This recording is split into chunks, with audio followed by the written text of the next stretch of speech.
ትናንት አርሰናልና አትሌቲኮ ማድሪድ ጨዋታቸውን ካከናወኑ በኋላ ወደ መልበሻ ክፍል በሚገቡበት ሰዓት ላይ ቤንጃሚን ዋይት ከአባትና ልጁ ጋር ጸብ ውስጥ ገብቶ ነበረ።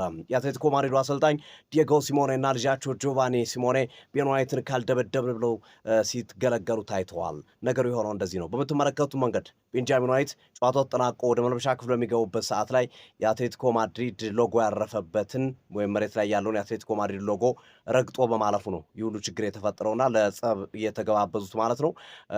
ዲየጎ ሲሞኔ እና እንደዚሁም ልጅዮ ጆቫኒ ሲሞኔ እንዴት የአትሌቲኮ ማድሪድን ሎጎ ረግጠህ ታልፋለህ? ይሄ ዲስሪስፔክት ነው፣ እኛን አለማክበር ነው በሚል ተቃውሟቸውን በመግለጽ ነው ለጸብ የተጋበዙት። በኋላ ላይ የአርሰናልም የአትሌቲኮ ማድሪድም የቡድን አባላትና እንደዚሁም የጸጥታ ኃይሎች መሃላቸው ገብተው መገላገላቸው ተሰምቷል።